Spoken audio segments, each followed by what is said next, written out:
Hai, Assalamualaikum dan salam sejahtera. Bertemu lagi kita dalam siri Nota Bijak bagi mata pelajaran Pendidikan Jasmani tahun 4. Kali ini kita akan membincangkan tentang unit 6 Mengejar Juara. Tajuk kali ini adalah Asas Lompatan dengan subtajuknya Halangan Mencabar. Bersama saya, Cikgu MHS.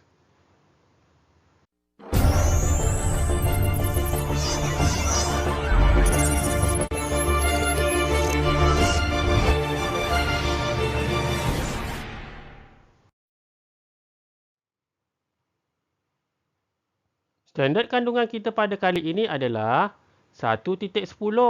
Melakukan kemahiran asas lompatan dengan lakuan yang betul. 5.1. Mematuhi dan mengamalkan elemen pengurusan dan keselamatan. Manakala standard pembelajaran kita adalah 1.10.2. Berlari dan melompat menggunakan sebelah kaki melepasi halangan pada pelbagai aras serta mendarat. Dan 5.1.4 mematuhi peraturan keselamatan di tempat aktiviti.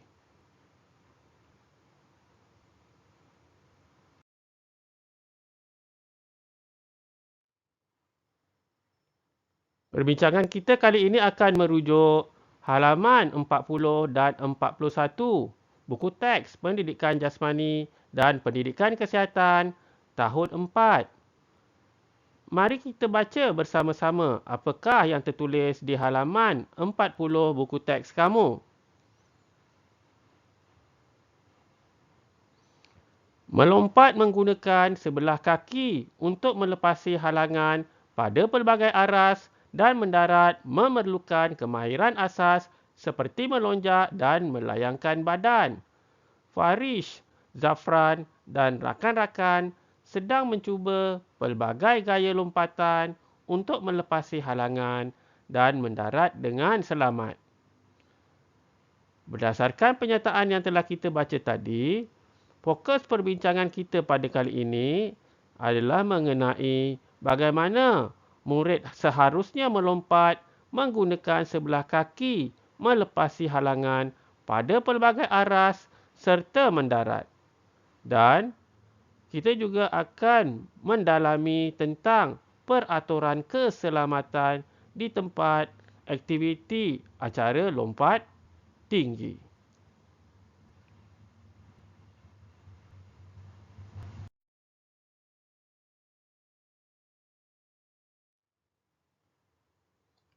Oleh kerana perbincangan kita kali ini adalah mengenai acara lompat tinggi, adalah baik sekiranya kita mengenali acara lompat tinggi ini terlebih dahulu. Ini adalah gambar di mana situasi pertandingan acara lompat tinggi sedang dijalankan. Apakah peralatan yang digunakan dalam acara lompat tinggi? Antara peralatan yang diperlukan adalah tiang dan palang serta tilam yang tebal untuk bahagian pendaratan peserta.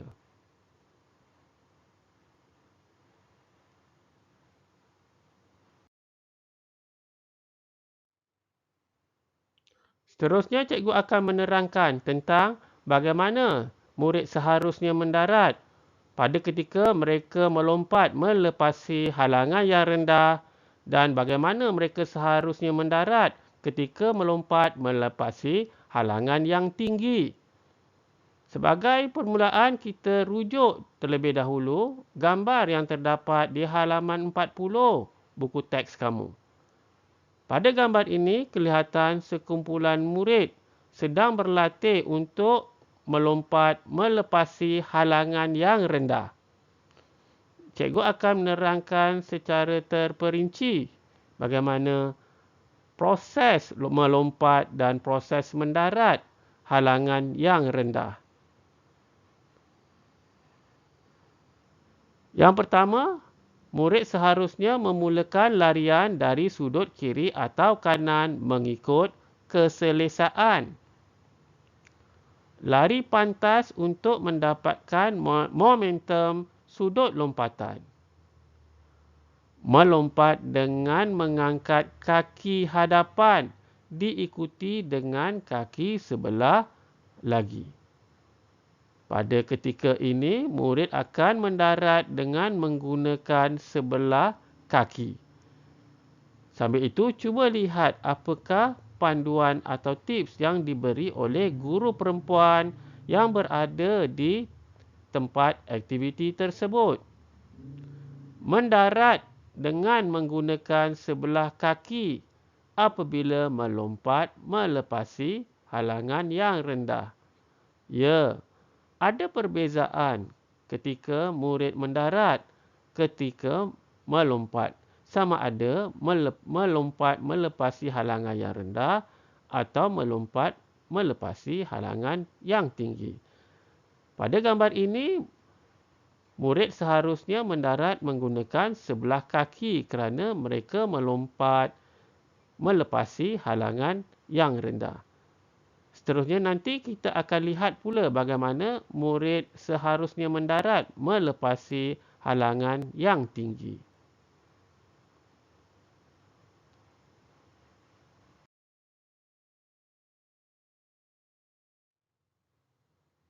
Untuk perbincangan seterusnya, cikgu mahu kamu merujuk pula gambar yang terdapat di halaman 41 buku teks kamu. Gambar ini adalah sambungan tentang aktiviti melompat pada gambar di halaman 40 tadi. Kali ini, cikgu akan memperincikan tentang bagaimana murid seharusnya mendarat dengan cara yang betul di atas tilam pendaratan. Tendang ke atas kaki yang sebelah lagi ketika kaki hadapan berada di atas padang. Kemudian mendarat dengan sebelah kaki tanpa menjatuhkan badan dan fleksikan lutut. Dan jatuhkan bahagian belakang badan di atas tilam pendaratan. Sambil itu, mari kita lihat apakah yang dikatakan oleh murid yang melakukan lompatan itu. Saya perlu mendarat dengan menggunakan bahagian belakang badan apabila melompat melepasi halangan yang tinggi. Ya, jika tadi murid melompat dan mendarat menggunakan sebelah kaki ketika melepasi halangan yang rendah. Tapi kali ini, jika mereka melompat halangan yang tinggi, mereka seharusnya mendarat dengan menggunakan bahagian belakang badan.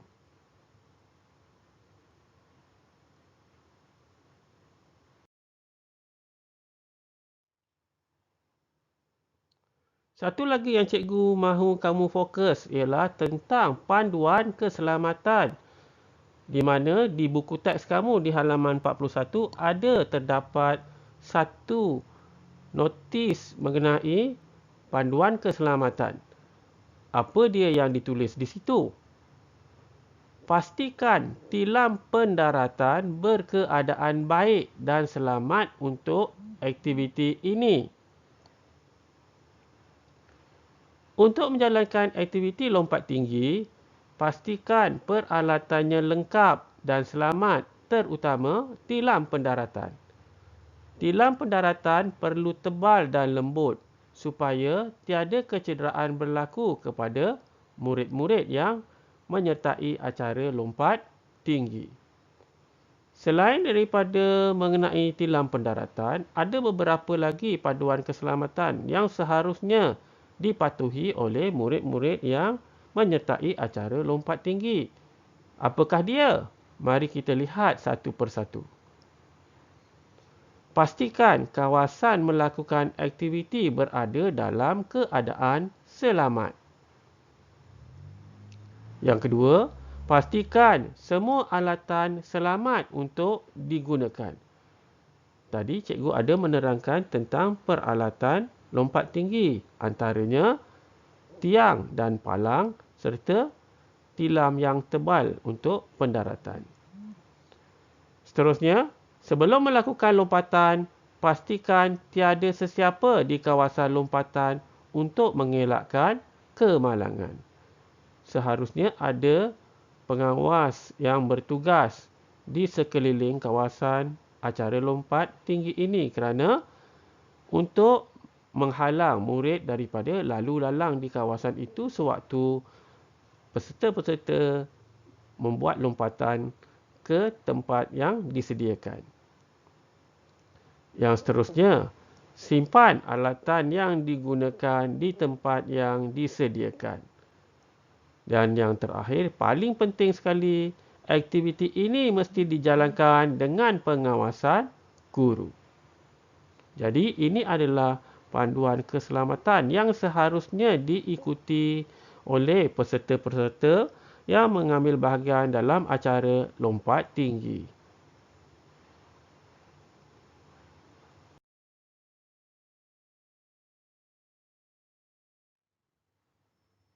Sebelum mengakhiri perbincangan kita, cikgu mahu kamu melihat tentang dua soalan yang terdapat di halaman 41 buku teks kamu.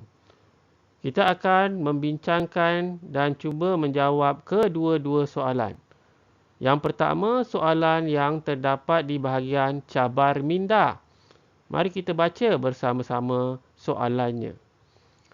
Nyatakan bahagian badan yang sesuai digunakan untuk mendarat bagi kemahiran melompat melepasi halangan.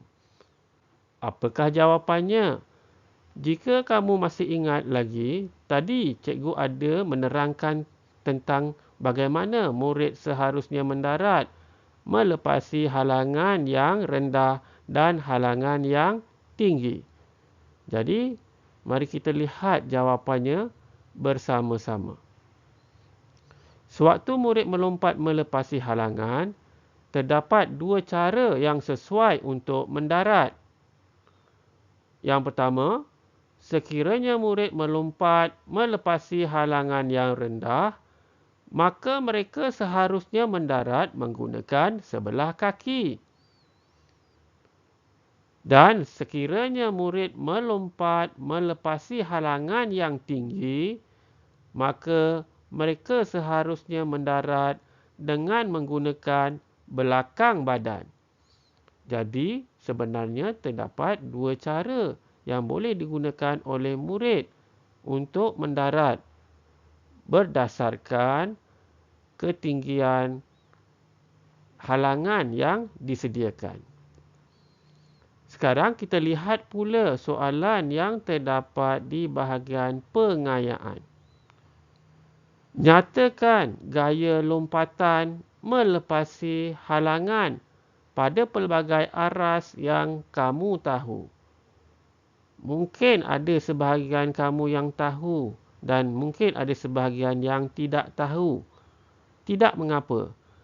Cikgu akan menerangkan dan memberikan jawapan berdasarkan soalan yang dikemukakan. Cikgu akan menyenaraikan tiga gaya yang terdapat dalam acara lompat tinggi. Sebenarnya terdapat beberapa lagi gaya lompatan. Bagaimanapun cikgu sekadar menyebut tiga sahaja. Kita lihat gaya yang pertama. Gaya yang pertama ialah gaya gunting. Bagaimanakah peserta melakukan gaya gunting dalam acara lompat tinggi? Ini gambarnya. Itu adalah gambar tentang bagaimana peserta melakukan gaya gunting dalam acara lompat tinggi. Yang kedua adalah gaya straddle. Baik, ini adalah gambar yang menunjukkan bagaimana peserta melakukan gaya straddle dalam acara lompat tinggi. Dan yang terakhir ialah gaya Fosbury flop.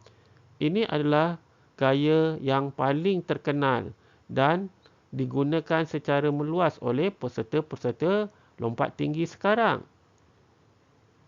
Mari kita lihat bagaimana gaya Fosbury Flop ini dilakukan. Ya, itu adalah gambar bagaimana peserta melakukan gaya Fosbury Flop dalam acara lompat tinggi. Jadi, cikgu harap telah terjawab persoalan kamu tentang bagaimana jawapan yang sepatutnya kamu berikan untuk soalan cabar minda dan soalan pengayaan.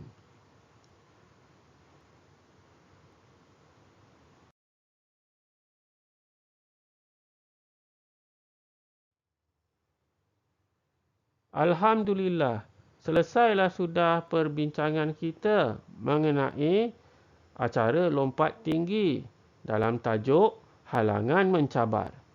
Perbincangan kita tadi adalah merujuk buku teks Pendidikan Jasmani dan Pendidikan Kesihatan tahun 4 di halaman 40 dan 41.